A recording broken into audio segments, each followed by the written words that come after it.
الحمد لله وكفى وسلام على عباده الذين اصطفى اما بعد فاعوذ بالله من الشيطان الرجيم بسم الله الرحمن الرحيم رب اشرح لي صدري ويسر لي امري واحلل عقدة من لساني يفقهوا قولي واجعل لي وزيرا من اهلي اللهم علمنا رشدنا واعذنا من شرور انفسنا اللهم ارنا الحق حقا وارزقنا اتباعه وارنا الباطل باطلا وارزقنا اجتنابه آمین ثم آمین. سورہ مائدہ آیت نمبر 108 تک ہم کر چکے ہیں. آج آیت نمبر 109 سے کریں گے. اعوذ باللہ من الشیطان الرجیم. یوم یجمع اللہ الرسل فیقول ماذا اجبتم قالوا لا علم لنا انک انت العلام الغیوب. صدق اللہ العظیم. یوم یجمع اللہ الرسل، جس روز اللہ سبحانہ تعالیٰ سب رسولوں کو جمع کر کے پوچھیں گے کہ تمہیں کیا جواب دیا گیا تھا، تو وہ عرض کریں گے کہ ہمیں کچھ معلوم نہیں ہے، آپ ہی تمام پوشیدہ حقیقتوں کو جاننے والے ہیں. گویا اس بات سے یہ سمجھ میں آ رہا ہے کہ اللہ سبحانہ تعالیٰ ہر قسم کی خیانتوں کو جاننے والا ہے.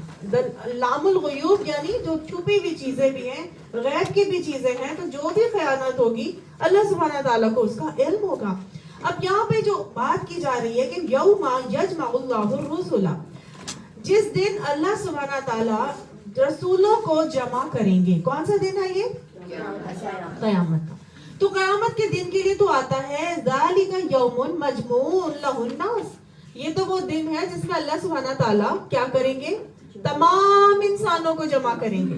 تو یہاں پر رسولوں کو کیوں جمع کیا جا رہا ہے؟ اللہ سبحانہ تعالیٰ تو تمام انسانیت کو جمع کر رہے ہیں، پھر رسولوں کو جمع کرنے کا کوئی مقصد، کوئی بات، کوئی وجہ تو ہونی چاہیے نا. یہاں پر رسولوں کو جمع کیا جائے گا. کون سے یہ وہ رسول ہیں؟ یہ وہ رسول ہیں جو اپنی امتوں کی طرف بھیجے گئے، اور ان کی امتوں سے پوچھنے کے بجائے اللہ سبحانہ تعالیٰ ان کے رسولوں سے پوچھے گا. ٹھیک ہے؟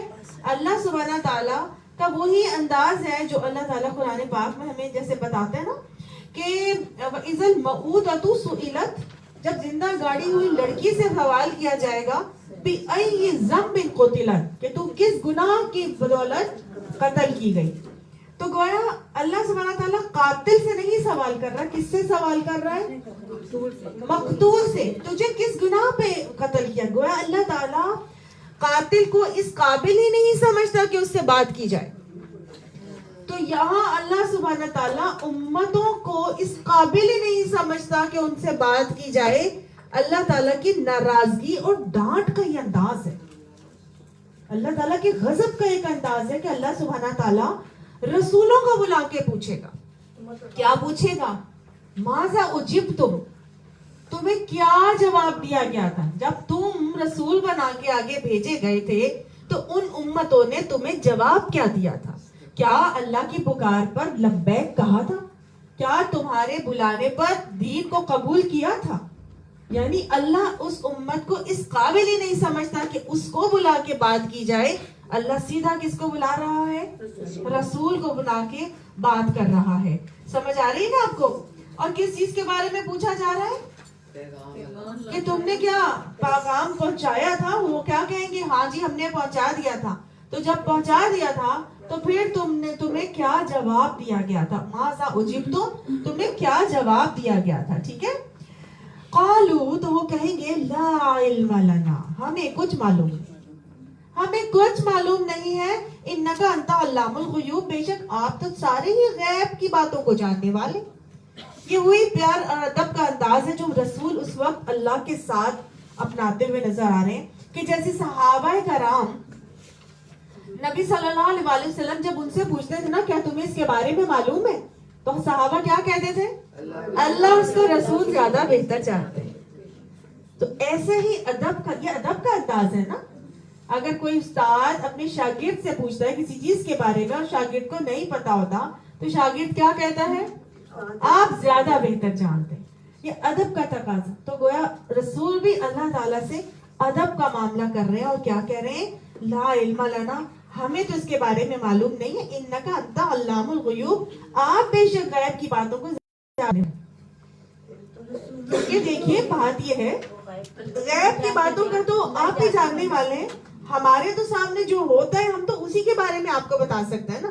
اب ہمیں کیا پتا کہ کسی کے دل میں کیا چھپا ہوا ہے، کسی نے کس نیت سے اسلام قبول کیا ہے، کس نے کس نیت سے بعد میں کیا معاملات. ہم جب تک تھے تب تک تو ہم کہہ سکتے ہیں، لیکن اس کے بعد کسی نے کیا کیا ہمیں تو نہیں پتا.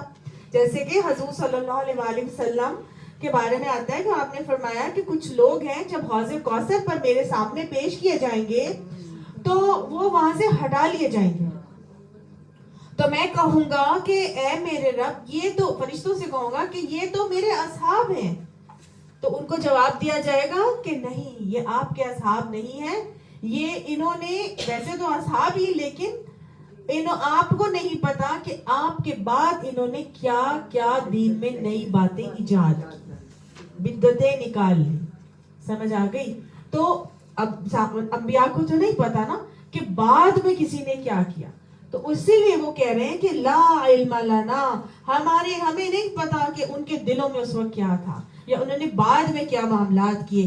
تو جیسے وہ بھی آتا ہے حضرت عیسیٰ علیہ السلام کے بارے میں بھی ابھی ہم پڑھیں گے، تو وہ یہ کہیں گے جب تک میں ان کے درمیان تھا تب تک تو مجھے معلوم ہے، لیکن بعد کا مجھے علم نہیں ہے. تو اب یہاں پہ یہی بات بتائی جا رہی ہے کہ آپ زیادہ بہتر جاننے والے ہیں. اس قال اللہ، جب کہا اللہ تعالیٰ نے، اللہ تعالیٰ کہے گا یا عیسیٰ ابن مریم، اے عیسیٰ بن مریم، یعنی جب رسولوں کو تو جمع کر لیا گیا، اب ان میں سے کس رسول سے بات کی جا رہی ہے؟ عیسیٰ بن مریم سے بات کی جا رہی ہے. اور عیسیٰ علیہ السلام سے اللہ تعالیٰ وہاں پر پکار کے کہیں گے یا عیسیٰ ابن مریم، اے عیسیٰ بن مریم. یعنی یہاں پر بھی اللہ سبحانہ تعالیٰ حضرت عیسیٰ علیہ السلام کو بن مریم کہہ رہے ہیں، باپ کے نام کے ساتھ ایسوسیٹ نہیں کر رہے. تو یہ بھی اس بات کا ثبوت ہے کہ جب اللہ ہی کا حکم ہے کہ ادعوا لآبائہم، کہ لوگوں کو ان کے باپوں کے ناموں سے پکارو، اور قیامت میں بھی سب کو باپوں کے ناموں سے ہی پکارا جائے گا. لیکن حضرت عیسیٰ علیہ السلام کو بن مریم کہہ کے گویا اللہ تعالیٰ نے بتا دیا ان کا کوئی باپ بھی نہیں تھا. ٹھیک ہے نا؟ تو گویا عیسائیوں کا عقیدہ بھی درست کیا جا رہا ہے کہ اللہ ان کو اس دن بھی، جبکہ سب کو ان کے باپوں کے ناموں سے پکارا جائے گا، سارا کچا چٹھا سب کا جو ہے وہ عیاں ہو جائے گا کہ اس کا اصلی باپ دراصل کون تھا. لوگ کہتے ہیں کہ جی قیامت والے دن ماؤں کے ناموں سے پکارا جائے گا، نہیں، باپوں کے ناموں سے پکارا جائے گا. ٹھیک ہے؟ تو یہاں پہ اللہ تعالیٰ ان کو بن مریم کہہ کر کہہ رہے ہیں کیا کرو اے عیسیٰ بن مریم، اذکر، یاد کرو، دہراؤ، نعمتی، میری نعمت کو یاد کرو. کون سی؟ علیکہ، جو میں نے تم پر کی تھی. اے عیسیٰ بن مریم، تم میری اس نعمت کو یاد کرو جو میں نے تمہارے اوپر کی تھی. نہ صرف تمہارے اوپر، وعلی والدتک، تمہاری ماں کے اوپر بھی ایک میری نعمت تھی جس کو یاد کرو. تو اپنی نعمتیں اللہ سبحانہ تعالیٰ یاد کروائیں گے. حضرت عیسیٰ علیہ السلام کو کون سی نعمتوں سے نوازا تھا؟ ایک تو یہ کہ وہ کلمہ کن سے پیدا ہو گئے تھے. دوسرا، حضرت عیسیٰ علیہ السلام کو عصا دیا گیا تھا. اچھا چلے، ابھی نعمتیں تو آگے آ جائیں گی. ابھی ایک نعمت آپ کو بتا دیں. ہاں جی، وہ ابھی ساری نعمتیں آ جائیں گی، وہ اللہ تعالیٰ ابھی آگے ہی بتائیں گے کون کون سی نعمتیں ہیں، وہ یاد کرو. حضرت عیسیٰ علیہ السلام کو اللہ سبحانہ تعالیٰ نے کچھ معجزات سے نوازا تھا. اللہ تعالیٰ نے ان معجزات کو یاد کروایا. ٹھیک ہے؟ اور یہ وہ مسیح ٹھہرے تھے کہ کچھ لوگ تھے جنہوں نے ایک تو گہوارے میں کلام کیا تھا، اور کچھ لوگ تھے جو صرف ہاتھ پھیرے اور وہ چیز اگلا ٹھیک ہو گیا. تو وہ آگے ہم پڑھتے جائیں گے انشاءاللہ. لیکن وہ نعمتیں یاد کروائیں، وہ ابھی چونکہ اللہ تعالیٰ ڈسکس کریں گے آگے، تو میں وہاں پہ ابھی نہیں دہرا رہی. والا والدتک، اور تمہاری والدہ کے اوپر جو میری نعمت تھی وہ کون سی تھی؟ والدہ کو، ان کی والدہ، اپنا ایک بچہ ان کی والدہ نے کہا. اچھا میں آپ کو بتا دیتی ہوں، ان کی والدہ کے اوپر جو نعمت تھی نا، وہ بیسیکلی کیا تھی کہ حضرت مریم کو اللہ سبحانہ تعالیٰ نے 4 برگزیدہ خواتین کے اندر منتخب کیا، اور اللہ سبحانہ تعالیٰ نے ان کی برات کی قرآن پاک میں. تو یہ نعمت ہے اللہ تعالیٰ کی ایسی کہ اللہ تعالیٰ نے ان کی پاکی کی گواہی خود دی. اور وہ دوسری بات کیا کہ ان کو 4 پوری کامل عورتوں کے اندر، برگزیدہ عورتوں کے اندر ان کا نام آتا ہے. ٹھیک ہو گیا. اس آیت اب اللہ سبحانہ تعالیٰ اپنی وہ نعمتیں گنوائیں گے جو حضرت عیسیٰ علیہ السلام کو اللہ تعالیٰ نے دی تھی. ان کو یاد کرا رہے ہیں کہ اس جب کہ ایت کا مدد کی تھی میں نے تیری بروح القدس، روح قدس کے ساتھ، یعنی جبرائیل امین کے ذریعے سے جب میں نے تیری مدد کی تھی، تجھے تقویت دی تھی. کیسے تقویت دی تھی حضرت جبرائیل علیہ السلام کے ساتھ؟ تو کلم الناس فی المہدی وکہلا، تو کلام کرتا تھا لوگوں سے گہوارے میں بھی اور کہولت میں بھی. گہوارہ مہد کیا کہتے ہیں؟ ماں کی گود، اور کہولت کہتے ہیں 40 ایئرز کی عمر. یعنی کہ تو لوگوں سے کلام کرتا تھا ماں کی گود میں بھی اور کہولت کی عمر میں پہنچ کر بھی. تو ماں کی گود میں کلام کرنے والے حدیث میں آتا ہے صرف 3 بچے تھے. کون سے بچے تھے؟ ایک تو حضرت عیسیٰ علیہ السلام، ٹھیک ہے، جنہوں نے ماں کی گود میں کلام کیا. دوسرا حضرت جریج وہ تھا شخص جس نے جریج ہم پہلے بھی پڑھ چکے ہیں. جریج ایک بچہ تھا. ہوا یہ کہ ایک بہت ہی عبادت گزار شخص تھا، جریج اس کا نام تھا. وہ اس کی ماں نے ایک دفعہ اس کو بلایا تو وہ عبادت کر رہا تھا، تو اس نے ماں کی بات پر، پکار پر کچھ بولا نہیں، خاموشی سے اپنی عبادت کرتا رہا. تو ماں نے غصے میں آ کر اس کو کیا کہہ دیا؟ بد دعا دے دی کہ تیرا ماتھا کسی فاحشہ عورت کے ساتھ ٹھکے. تو ہوا یہ کہ ایک فاحشہ نے اس کو سیکس کی دعوت دی، جس پر انہوں نے ریفیوز کر دیا. ظاہر ہے یہ نیک انسان تھے، انہوں نے ریفیوز کر دیا. فاحشہ عورت نے اپنے انا کا مسئلہ بنا لیا اور اس نے جا کے واپس جا رہی تھی تو کوئی چرواہا یا کوئی شخص اس کو ملا، اس نے اس کے ساتھ سیکس کیا اور اس کو حمل ٹھہر گیا. جب وہ بچہ پیدا ہوا تو وہ بچہ لے کر آ گئی اور اس نے آ کے کہہ دیا یہ تو جریج کا بچہ ہے. اب وہ جریج ماں بولتا رہا کہ یہ میرا بچہ نہیں ہے، یہ میرا بچہ نہیں ہے، میرے اوپر الزام لگایا جا رہا ہے. لیکن اب کوئی بھی اس کی بات کو برا کرنے کے لیے تیار نہیں ہے. تو اب کیا کیا لوگوں نے لے کے اس کے عبادت خانے کو توڑ دیا، آگ لگا دی، اس کا بے انتہا برا حال کیا. تو اب وہ جو بچہ تھا اس نے بھی گواہی دی کہ یہ جو ہے نا میرا باپ یہ نہیں بلکہ میرا باپ وہ چرواہا ہے. جب بچے نے گواہ بتایا پھر لوگوں کو پتا چلا کہ اللہ تعالیٰ نے اس بچے کو قوت گویائی عطا کر دی تھی اس نیک انسان کی برات کو ظاہر کرنے کے لیے. پھر لوگوں نے معافی مانگی، پھر اس کا عبادت خانہ اور مزید بنا کے دیا. تو یہ معاملہ پورا ہوا تھا. تو وہ ایک بچہ جس نے بالکل ماں کی گود میں وہ کیا تھا. تیسرا کیا ہوا کہ نہیں جریج عبادت گزار کا نام تھا. ٹھیک ہے، بچے کا نام نہیں پتا، بچے کا نام نہیں آتا، لیکن وہ جریج کی اس نے گواہی دی تھی. ٹھیک ہے. اچھا، تیسرا جو ہے نا وہ تھا شخص جو ایک بچہ تھا، ایک ماں نے گود میں لیا ہوا اور دودھ پلا رہی تھی.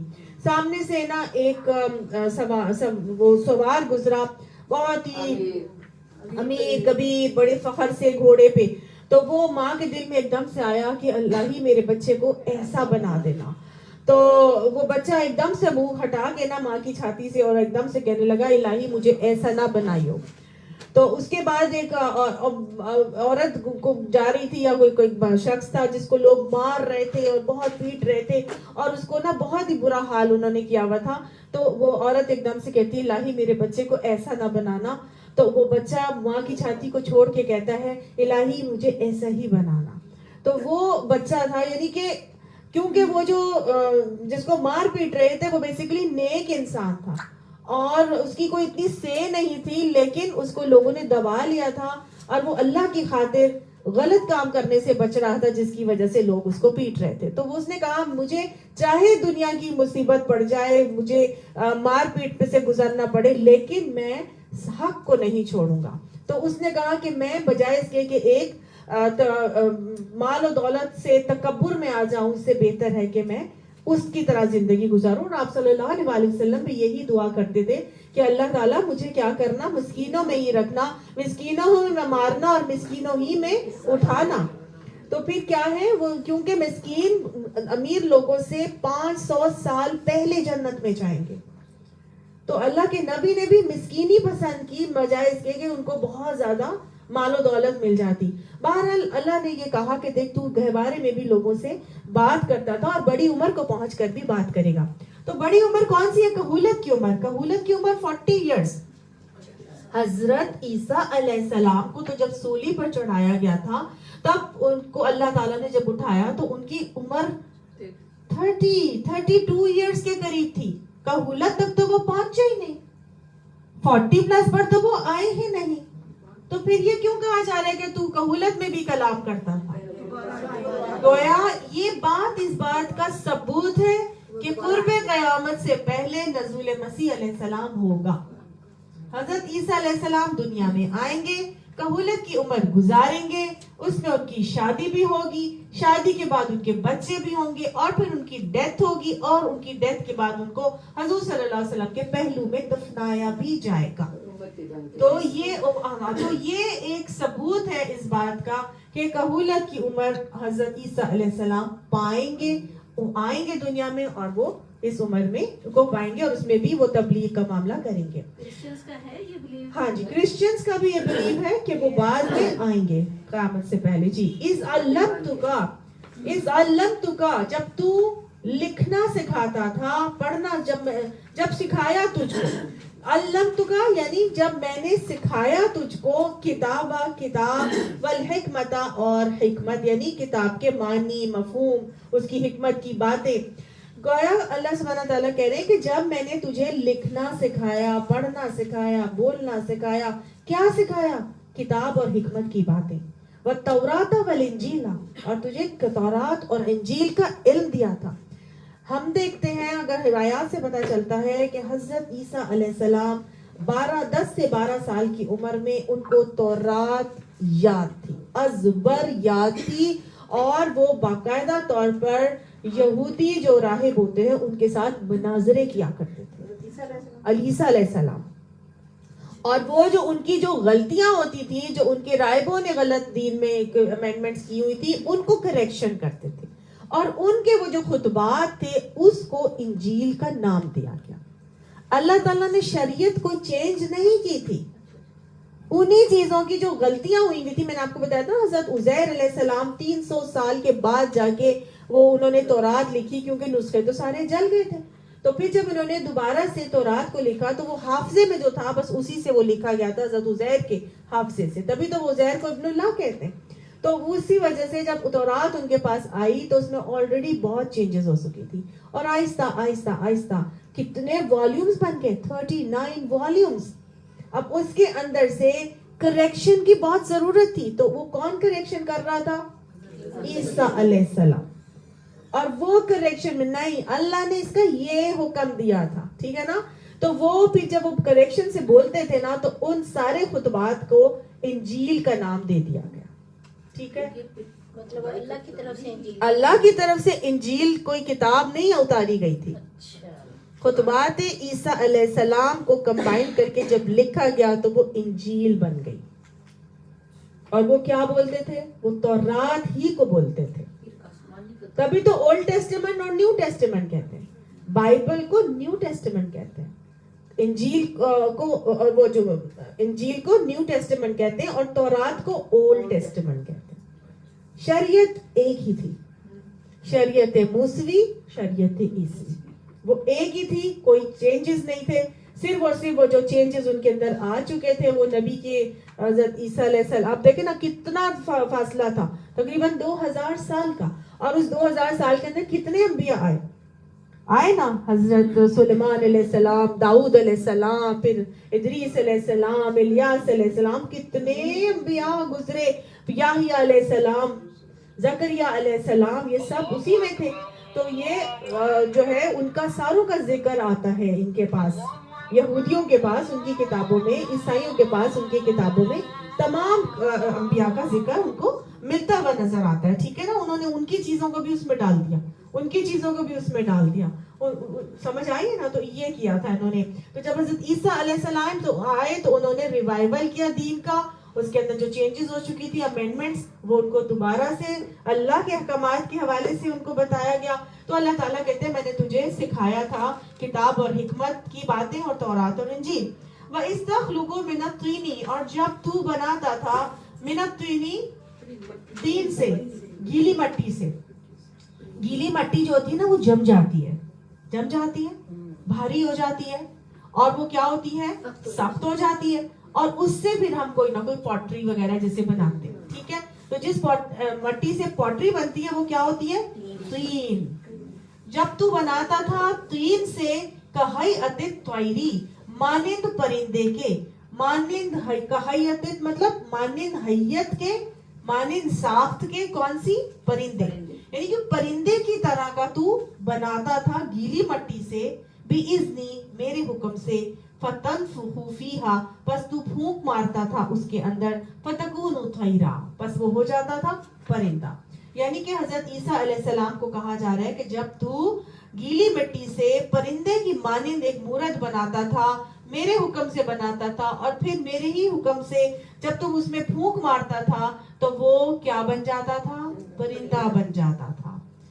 ایک مٹی کا مجسمہ پھونک مارنے سے بالکل جاندار بن گیا. اسی لیے حضرت عیسیٰ علیہ السلام کو خدا کا بیٹا کہتے تھے کیونکہ وہ جان ڈال رہے تھے. ٹھیک ہے. دوسری بات, طیرم کے بعد کہا گیا بِإِذْنِی, پرندہ کیسے بنتا تھا اللہ کے حکم سے, وہ خود نہیں بن جاتا تھا. حضرت عیسیٰ نہیں بنا دیتے تھے اپنی پھونک سے. کس طرح بنتا تھا بِإِذْنِی, اللہ تعالیٰ فرما رہے میرے اذن سے بنتا تھا. وَتُبْرِئُ الْأَكْمَحَ اور تو بری کرتا تھا اندھے کو, نابینا کو, یعنی مادر ذات جو اندھا ہوتا تھا اس کو تو بری کرتا تھا, یعنی شفا دیتا تھا, اس کی بیماری سے بری کرتا تھا, یعنی اس کی بیماری سے نجات دلاتا تھا. وَالْأَبْرَصَ اور برس والے کو بھی بِإِذْنِی میرے حکم سے. یعنی حضرت عیسیٰ علیہ السلام کو اللہ نے یہ معجزہ دیا تھا. مسیح وہ اسی لیے کہلاتے تھے کہ وہ مادر ذات اندھے کی آنکھوں پر جب ہاتھ پھیرتے تھے تو اس کے اندر بینائی واپس آ جاتی تھی, اور اگر وہ برس والے یا کوڑ والے لیپریسی کے پیشنٹ کے اوپر ہاتھ پھیرتے تھے, جسم کے اوپر دانے نکل آتے ہیں کوڑ میں, لیپریسی میں, تو وہ جب دانے والے جسم پر ہاتھ پھیرتے تھے تو وہ ٹھیک ہو جاتا تھا, بالکل شفا یاب ہو جاتا تھا.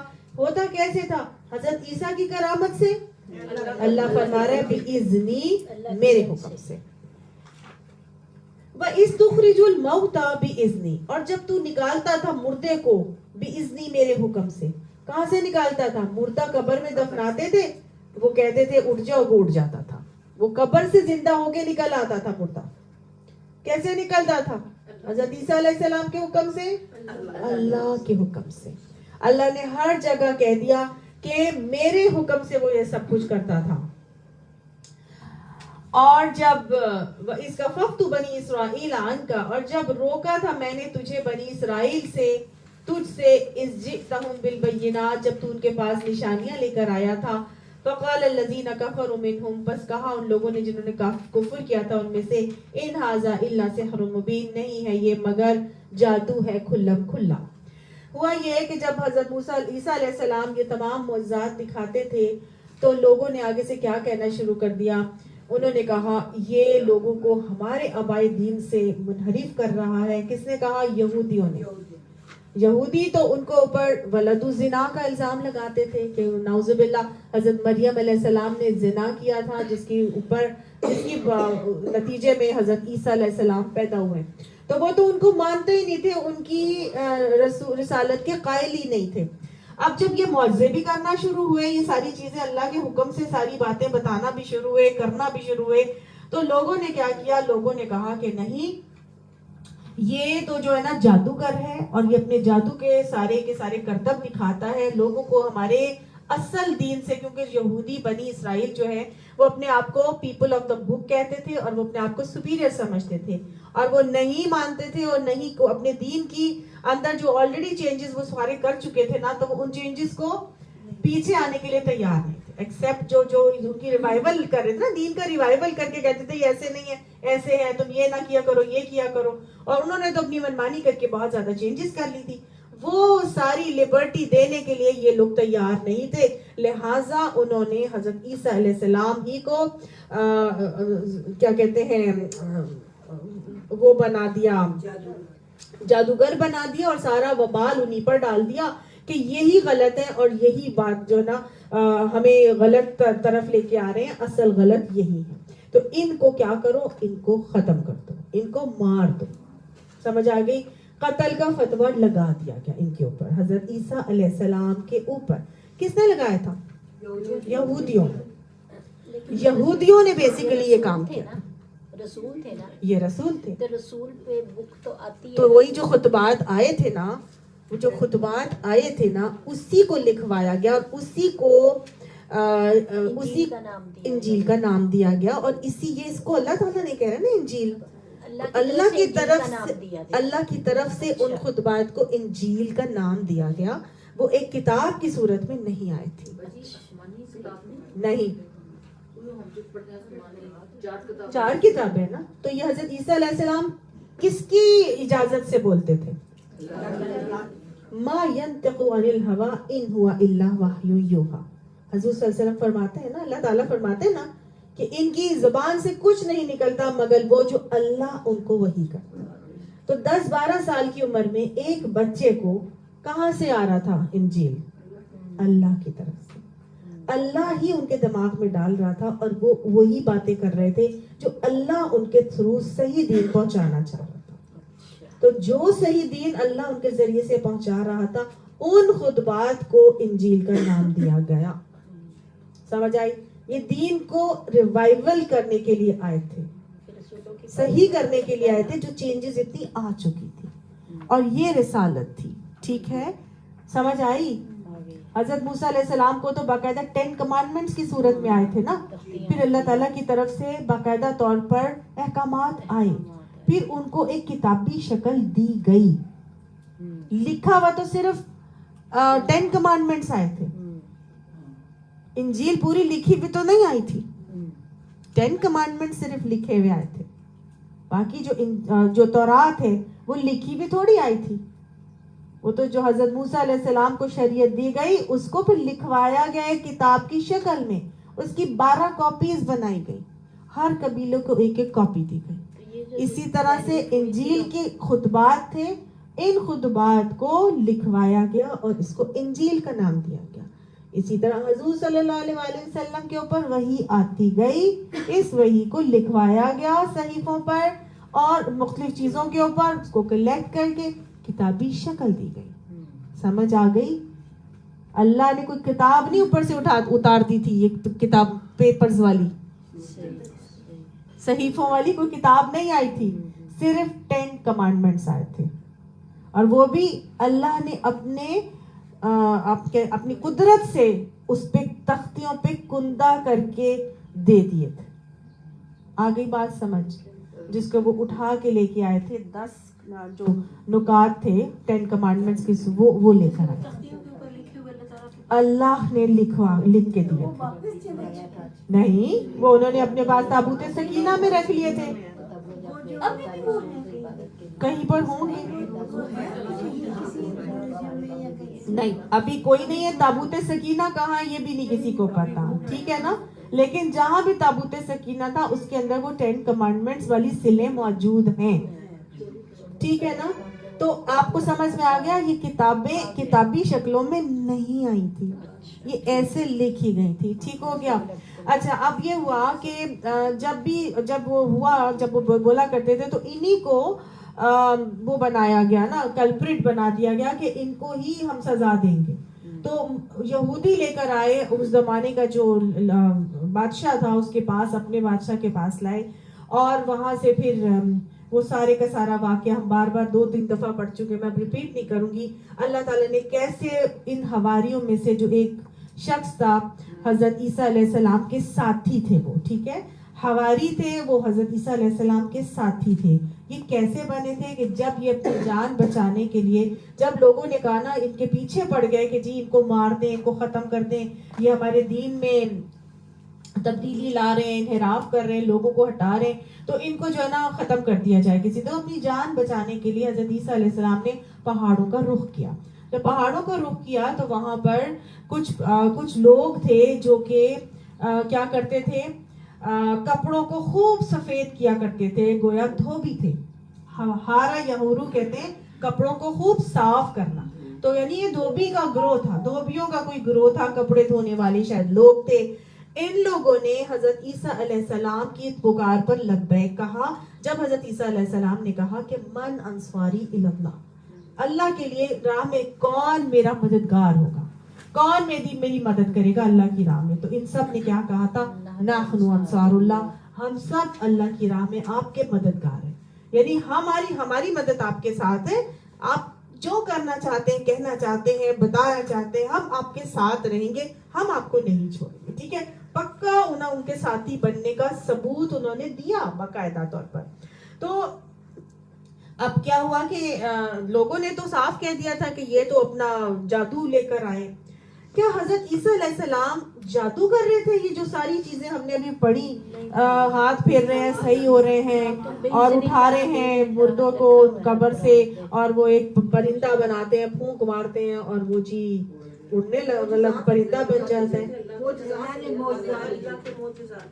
دیکھیں یہ بیسیکلی اللہ تعالیٰ یہاں پہ صاف صاف کہہ رہا ہے, یہ کوئی جادو وادو تو نہیں تھا. وہ کس کے ذریعے سے ہو رہا تھا؟ اللہ کے اذن سے, اللہ کے حکم سے ہو رہا تھا. کچھ لوگ ہوتے ہیں جو ان چیزوں کو, جو اللہ کے حکم سے چیزیں ہوتی ہیں, اس کو کہتے ہیں معجزہ. ہر نبی کو معجزے دیے گئے. ٹھیک ہے, ہر نبی کو کیسے معجزے دیے گئے؟ ہر نبی سے مراد یہ کہ جس بھی نبی کو معجزے دیے گئے وہ اس کی ہی دور کے مطابق دیے گئے. ٹھیک ہے, اس دور میں جو چیز عروج پر تھی, معجزہ اسی لیے اللہ تعالیٰ کی طرف سے دیا جاتا تھا کہ اس عروج والی چیز کو توڑا جائے اور ان کو بتایا جائے کہ تم اپنے آپ کو جس لیول پر سپیریئر سمجھتے ہو, تم سے بھی اپر لیول پہ کوئی ہستی موجود ہے جو تمہارے اس سارے علم کا ستیہ ناش کر سکتی ہے. سمجھ آئے؟ تو حضرت موسیٰ علیہ السلام کو جو معجزات دیے گئے تھے, اس زمانے میں کس چیز کا دورہ تھا؟ جادو کا. ہر دوسرا بندہ جادو جانتا تھا. ٹھیک ہے نا. تو ان کو موسیٰ علیہ السلام کو جو معجزات دیے گئے تھے وہ بیسیکلی جادو کے ٹائپ کے تھے, جس میں آنکھوں کو مسحور کر دیا جاتا ہے, ہپنوٹائز کر دیا جاتا ہے. ٹھیک ہے, تو وہ جادو کا دورہ تھا, اس لیے وہ اس ٹائپ کے دیے گئے. یہاں پر جادو بھی تھا اور ساتھ ہی طب کا دورہ تھا. یونانی طب مشہور ہے نا. یہ یونانی طب جو ہے کتنا مشہور ہے آج بھی, یونانی دواخانہ, یہ طب اس زمانے کا بہت مشہور تھا.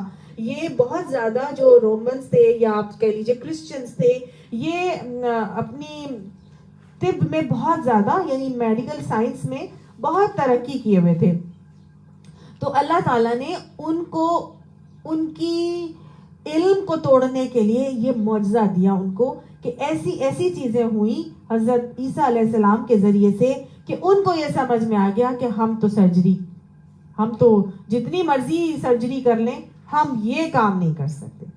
اور لیپریسی کے پیشنٹ کو وہ کیا کرتے تھے, اٹھا کے پھینک دیتے تھے باہر جنگلوں میں یا آبادی سے کہیں دور, کہ نہ وہ بندہ دیکھنے میں نظر آئے, نہ اس کے کوئی قریب جا پائے, کیونکہ وہ سمجھتے تھے کہ کوڑ کا مرض جو ہے نا ایک سے دوسرے کو لگتا ہے, یہ چھوت کی بیماری ہوتی ہے. لیکن یہ کیا کرتے تھے, یہ نہ صرف اس کو چھوتے تھے بلکہ اس کو صحیح بھی کر دیتے تھے. اور آج تک میڈیکل سائنس میں اگر کانجینیٹلی بلائنڈ کوئی بچہ پیدا ہوتا ہے, اس کو کوئی اس کی بینائی کو واپس نہیں لا سکتا. جو بچہ پیدائشی طور پر اندھا پیدا ہوتا ہے, آج تک اس کا علاج ممکن نہیں ہو سکا ہے. لیکن حضرت عیسیٰ علیہ السلام اللہ کے حکم سے اس کو ٹھیک کر دیتے تھے, صرف ہاتھ پھیر کر. ٹھیک ہے نا. اور یہ جو قبر سے اٹھا کر بٹھا دینا اور وہ جو پرندہ بنا دینا, گویا ایک جان ڈال دینا, اس کی وجہ سے انہوں نے حضرت عیسیٰ علیہ السلام کو اللہ کا بیٹا کہنا شروع کر دیا, الہ بنا دیا. جو جالوت اور حضرت اسی طور کی بات ہے. نہیں تو پہلے داؤد علیہ السلام سے پہلے کہنا, اور داؤد علیہ السلام حضرت موسیٰ کے بعد آئے تھے, حضرت یوسف کے بھی بعد. یہ تو ان سے بہت بعد آئے ہیں, یہ تو بہت بعد حضرت عیسیٰ علیہ السلام آئے تھے.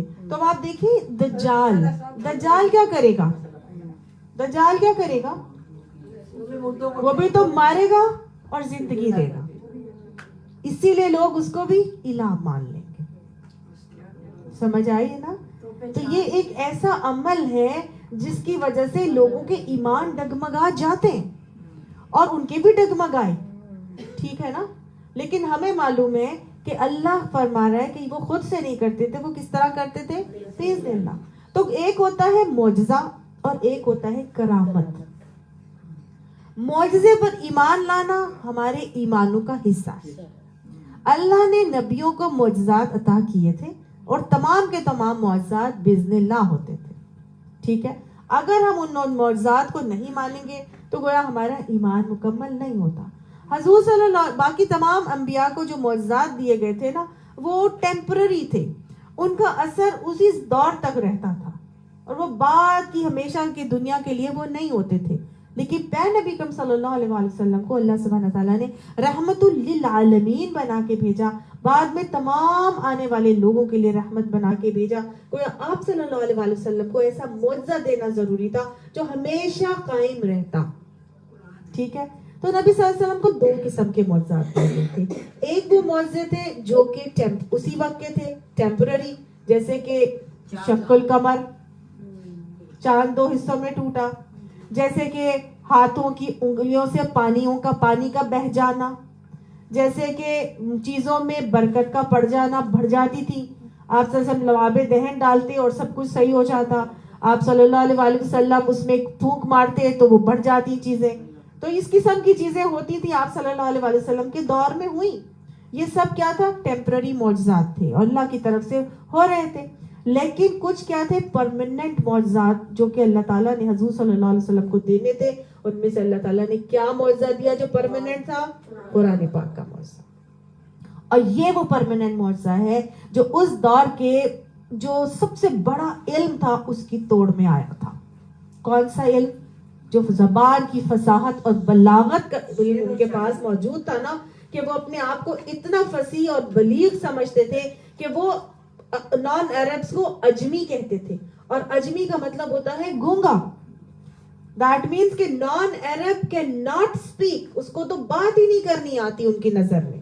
وہ اتنے فصیح و بلیغ ہوتے تھے، اتنی زبردست ان کی زبان کی فصاحت اور بلاغت تھی کہ شعر و شاعری فی البدی کہتا تھا بچہ بھی ان کا. ٹھیک ہے نا؟ تو کیا تھا؟ سبع معلقات انہوں نے خانہ کعبہ کے ساتھ ٹانگے ہوئے تھے، 7 کلام ٹانگے ہوئے تھے شعر و شاعری کے. اور جب قرآن پاک آتا گیا تو وہ ایک کر کے سارے کلام اترتے گئے کہ نہیں، یہ اس کلام کے آگے کچھ نہیں، قرآن کے آگے یہ کلام کچھ نہیں، قرآن کے آگے یہ کلام کچھ نہیں. اور اس کے بعد جب آخری جو کلام وہاں پہ رہ گیا تھا، اس شاعر کی بہن وہ کلام اتارتی نہیں تھی کہ نہیں، ابھی تک میرے بھائی کی ٹکر کا کلام نہیں ہے، یہ میرے بھائی کی ٹکر کا کلام نہیں ہے. اور جب سورہ کوثر نازل ہوئی تو اس نے وہ کلام بھی اتار کے پھینک دیا. کتنی بڑی سورہ کوثر ہے؟ 3 آیات پر مشتمل. تو یہ ہے قرآن کا معجزہ جو کہ نبی کریم صلی اللہ علیہ وآلہ وسلم کو دیا گیا تھا. ٹھیک ہے، تو یہ تو انہوں نے کہا کہ ٹھیک ہے یہ تو جادو ہے جو کہ ہے. حضرت عیسیٰ علیہ السلام بیسیکلی کیا کرتے تھے؟ اللہ کی تسبیح کرتے تھے، اللہ کے ناموں کے ساتھ، اللہ کے صفاتی ناموں کے ساتھ. جو ہمیں روایات سے پتہ چلتا ہے کہ حضرت عیسیٰ علیہ السلام 2 نفل پڑھ کر اللہ کی حمد و ثنا بیان کرتے تھے. 7 اللہ کے نام لیتے تھے، 7 نام، یا قدیم، یا خفی، یا دائم، یا احد، یا صمد، یا فرد، یا وتر. یہ 7 نام پڑھ کے پھر اللہ کے یا خفی یا دائم، آگے یا احد، یا صمد، یا فرد، یا وتر. صمد، فرد اور وتر. ہاں جی. اور اس کے بعد جو اسم اعظم ہے، یا حیو یا قیوم، یا اللہ، یا رحمان، یا رحیم، یا ذوالجلال والاکرام. یہ سب کیا ہیں؟ اسم اعظم. یا نور السماوات والارض وما بینہما، آسمان زمین کا نور اور جو کچھ بھی اس کے درمیان ہے. رب العرش العظیم، عرش عظیم کا رب. اور پھر واللہ وللہ الاسماء الحسنی فادعوہ بہا. پھر کیا ہے؟ اللہ کے ناموں کے ساتھ پکارو.